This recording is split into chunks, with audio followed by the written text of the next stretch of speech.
Allá en Multivisión Federal Buenos Aires. Adelante, Matías.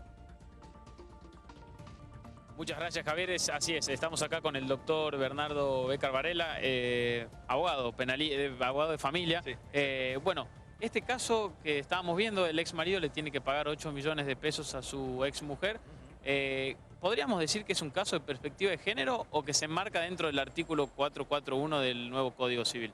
No, se marca al margen de las consideraciones precisas del fallo, que puede haber algunas cuestiones en relación a lo que comentás, se marca en el artículo 441, que es el de la compensación económica, y lo que tiende a resguardar al margen de cada uno de los cónyuges, ya sea mujer, hombre o quien sea, es si existe un desequilibrio entre ambos fruto del divorcio. Es decir, si divorciados, alguno de los cónyuges queda en una situación no tan equilibrada frente al otro en materia económica, bueno, existe ahí la posibilidad de que la justicia fije una compensación económica. Pero no está tan relacionado con una cuestión de género, sino con este nuevo instituto, yo le digo nuevo, pero es del nuevo Código Civil, que ya han pasado 2 años, que lo que tiende es a esto, a intentar cubrir ese desequilibrio que a veces ocurre, en algunos casos, cuando se produce el divorcio. Pero no está tan relacionado con una cuestión de género, también puede ser a la inversa, si el perjudicado económicamente, es decir,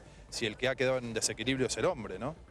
Bueno, Javier, Mariester, los escucha Bernardo. Doctor Bécar Varela, muchísimas día, gracias doctor. por recibirnos en la mañana de hoy. La verdad es que esta noticia ha generado o ha No, por disparado muchísimos mensajes durante la mañana de hoy, diciendo, no me pienso divorciar si después voy a tener que pagar 8 millones. ¿Cuáles son las características fundamentales que se tienen en cuenta? Usted hablaba del desequilibrio, pero ¿por qué se llega a una sentencia de divorcio con un desequilibrio ya impuesto? Y bueno, eso se hace un análisis que está relacionado con justamente las circunstancias particulares de cada caso.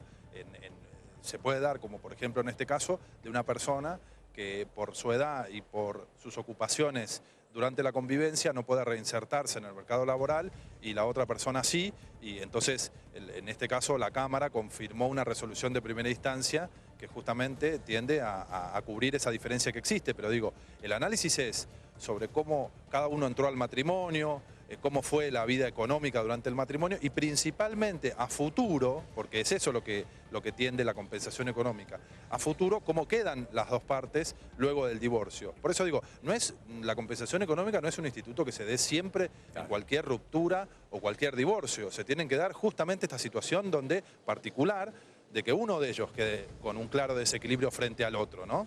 Ahora, Tampoco está tan relacionado con que haya sido ama de casa o no. Tal cual. O sea, tiene que ver con el desequilibrio. Si uno por ahí ejerció alguna profesión, pero después se quedó sin trabajo y está hace muchos años sin trabajo, eso también puede ser, materia para que el juez analice si existe o no un desequilibrio, ¿no? ¿Qué pasa con la división de bienes? ¿Qué pasó en este interín cuando ellos solicitaron el divorcio? ¿A ella le correspondía el 50% o no? ¿Cómo se llevó a cabo esta secuencia, esta parte? Sí, son dos cosas distintas. La liquidación de los bienes, es decir, la liquidación de la comunidad, es una cosa distinta. Eso la ley marca que los bienes gananciales deben dividirse al 50%. Y bueno, pero no en todos los casos hay bienes como para distribuir. Muchas veces, por más que haya bienes para distribuir, eso no quita que exista un desequilibrio. ¿Por qué? Porque por ahí uno de los cónyuges tiene además otra fortuna que no es ganancial, porque además tiene las posibilidades de seguir trabajando y generando recursos. O sea, una cosa no está estrictamente relacionada con la otra, si bien tiene relación porque, por ejemplo, si acá estamos hablando de que este matrimonio dividió una comunidad de bienes de 20 millones de dólares con 10 millones para cada uno, por supuesto que en ese caso no correspondería la compensación económica, o no es que no correspondería, sería más difícil ver que exista un desequilibrio. Claro, pero la mayoría de las parejas cuando se divorcian, por eso te digo, la liquidación de bienes tiene que ver, en cuanto a este ejemplo burdo que les di sobre una fortuna que se divida, pero no está directamente relacionada, porque muchas veces muchas parejas se divorcian y no es que tienen el futuro asegurado por distribuirse el auto y por ahí un departamento que tienen. Entonces, la liquidación de bienes, de nuevo, es un punto a analizar, pero no es definitorio, porque puede haber una distribución, como seguramente la debe haber habido acá, de 50% de los bienes, pero puede existir un claro desequilibrio. ¿Se entiende?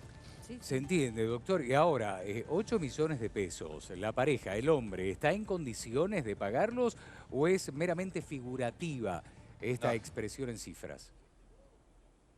No, me imagino, digo, a ver, si la jueza de primera instancia y después la Cámara confirmó esa decisión, seguramente deben tener acreditado que existe la posibilidad de cumplimiento de esa compensación económica, porque de nuevo, si estamos hablando de dos personas que quedan las dos muy perjudicadas económicamente, eso no da motivo a la compensación. Acá tiene que existir un claro desequilibrio y el juez debe haber merituado las diferentes situaciones de cada uno y en base a eso fijó el monto. Pero parece difícil, por eso no lo conozco porque en el fallo no está trasuntado la liquidación de bienes, Claro, etcétera, etcétera. claro. Pero digo, entiendo que tiene que ser analizado, no es figurativo. Hablaba de fallo de primera instancia. ¿Cuántas instancias pueden llegar a quedar y cuántos años pueden llegar a pasar, doctor? Bueno, los años, un juicio puede tardar 2, 3 años. Y esto, calculemos que este instituto de la compensación económica arrancó en el 2016, estamos en el 2019. Así que es más o menos lo que dura un juicio en Argentina, por lo menos en la capital federal. En cuanto a las instancias, ya no quedan instancias salvo el recurso extraordinario, Claro. pero el recurso extraordinario ante la Corte Suprema no es una tercera instancia. Cuando los temas que se resuelven son de derecho común, es decir, de derecho civil, la Corte Suprema, el criterio es que no admite los recursos extraordinarios, salvo que exista una arbitrariedad manifiesta.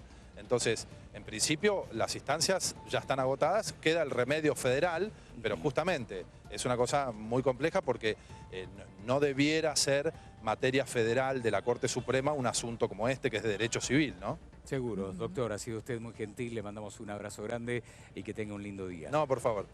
Hasta Un abrazo y luego. gracias. muchas Gracias, igualmente. Gracias, Matías. Nos encontramos.